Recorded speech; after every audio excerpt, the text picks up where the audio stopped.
In the name of Allah, the most compassionate, the most merciful. And may the peace and blessings of Allah be upon His last and beloved Messenger Muhammad. And may the peace and blessings of Allah be upon you all. This is the 24th episode in the Qur'an and Practice program. And it's entitled Learning Geology from the Qur'an. Now, as I will show in this lecture, Allah God willing, how the Noble Qur'an contains a complete description and a complete understanding for the design and function of the earth, geology, and it surpasses any book written by a human. And this proves that the Noble Qur'an is from Allah God Almighty, since the only one who can encompass the knowledge of everything is Allah God Almighty. So to start with the earth design, we can learn the design of the earth from the Noble Qur'an in chapter 79 verse 30, which states, and after that He made the earth in the shape of the egg of an ostrich. Here Allah God Almighty states and teaches us the design of the earth, and He teaches us that the shape of the earth has the shape of the egg of an ostrich. So the Almighty teaches us that the earth has a geospherical shape of an egg shape, and the egg shape is different than the spherical shape, that it bulges out at the location at the bottom. Now, the other information about the design of the earth can be learned from the Noble Qur'an in chapter 65 verse 12, which states, it is Allah God who has created 7 heavens, and of the earth the like thereof. His command descends between them, that you may know that Allah God has power over all things, and that Allah God surrounds all things in knowledge.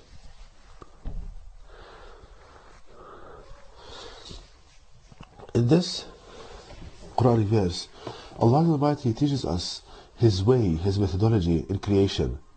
And that is that He creates a central object composed of 7 heavens, or 7 layers, and a surrounding space composed of 7 layers. So the Almighty teaches us that the earth should be composed of 7 layers, and the sky surrounding the earth should be composed of 7 layers.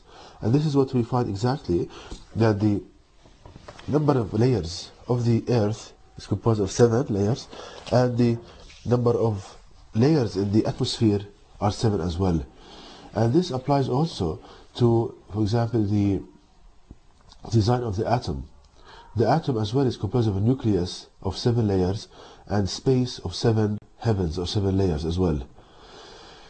So that's about the design of the earth. And the Noble Quran also states, Allah teaches us that there are mountains in the earth, and there are valleys, and all kind of the characteristics and the features and the topology of the earth as well.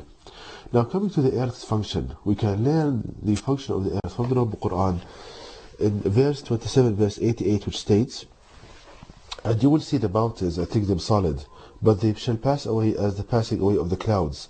The manufacturing of Allah God, who perfected all things. Verily, He is well acquainted with what you do.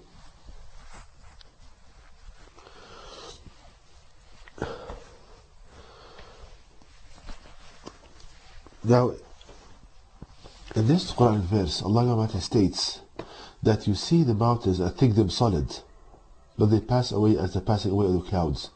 So let's think about this Quranic statement. Suppose that you are on the earth and looking at the mountain. Allah teaches you that you think the mountain to be solid, which means that it's not solid. It means that it's moving. The mountain is moving. So how can you see it and think that it's without movement and it's moving before your eyes? The only solution for this is that if the earth is rotating about its axis, and since you are on the earth and the mountain is on the earth, then both of you are rotating with the same angular velocity. And thus you see the mountain and think it without movement, but it moves like the movement of the clouds. So here we can conclude that the earth is doing a rotational motion about its axis from this Quranic verse. And the function of this is that it keeps the balance of the objects on the earth. So, for example, you are on the earth, and because of the rotation of the earth, you will have a centrifugal force that tries to push you away from the earth. Now there is an equal and counter force, which is the gravitational pull, which keeps you on the earth. For example, the air, there is a centrifugal force trying to push the atoms of the air away from the earth, but the gravitational pull on the earth keeps it in place. So one of the functions of the earth is to keep the objects on keep the balance of the objects on its surface. Now another function of the earth, which Allah God Almighty teaches us from the Noble Qur'an, can be learned in chapter 71 verse 17, which states, "And Allah God has grown you forth from the earth exactly like plants." We see that Allah God Almighty states in the Qur'an that He has grown people from the earth exactly like plants. And we see that there is strong emphasis in the Qur'an about the relationship between the earth and the energy that supplies the growth for creatures on the earth. So the Almighty teaches us that the energy that's needed for the growth of creatures, of all creatures on the earth, comes from the earth. And this energy is the gravitational energy. So Allah teaches us that the gravitational energy is the energy that supplies the creatures with the energy needed for growth. To prove this, think about the humans and animals living in valleys. You see that their body mass and size is larger than the animals and humans living on mountainous regions. This can be only explained from the Noble Qur'an that gravitational energy is the source of energy supplying growth, and thus in valleys the gravitational pull is larger because you are near the center of the earth compared to the mountains, and thus the size of the creatures is larger. And this stated in the Noble Qur'an that Allah God has put the earth for the creatures. So another function of the earth is to supply the energy needed for growth of creatures on its surface.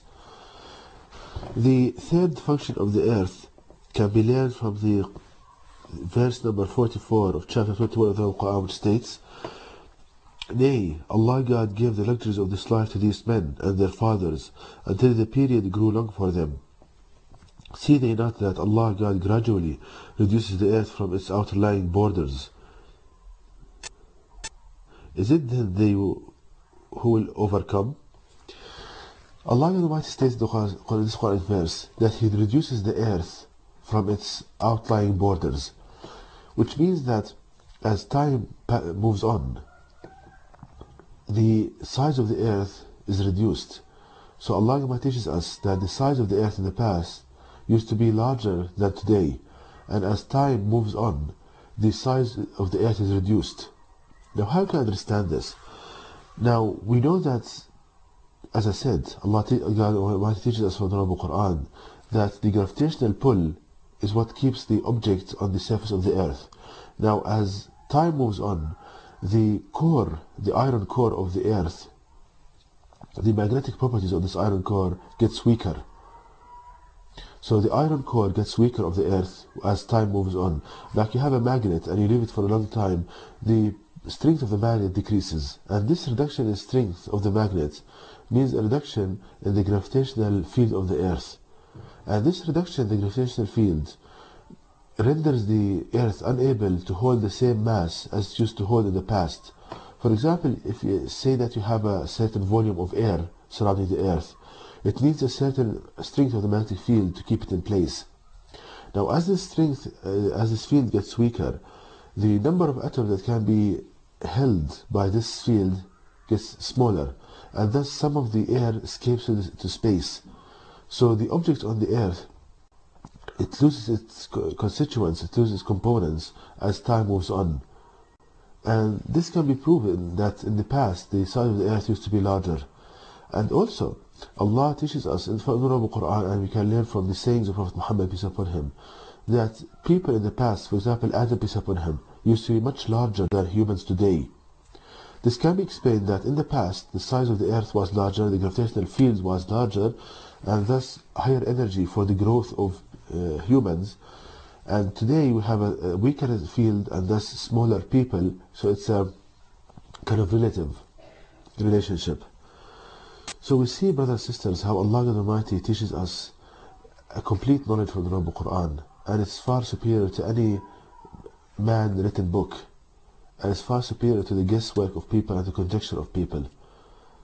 And Allah Almighty teaches us this, Firstly, that it's a sign of Allah Almighty which testifies that the noble Qur'an, the last revelation of Allah God to people, is from the Creator and not the writing of men. Secondly, that it gives the believer honor and dignity in him being the teacher of others and not the one on the receiving end. Thirdly, that the non-Muslims, they love knowledge, and thus when they see that they can learn all of these branches of knowledge from the noble Qur'an, that would be a mean for them to be attracted to the noble Qur'an and to be guided to the path of Allah Almighty. And to know more details about this topic, please visit my website at www.quran-miracle.com. That's www.quran-miracle.com, and you can email me at zaidquran@yahoo.com, and may the peace and blessing of Allah be upon you all.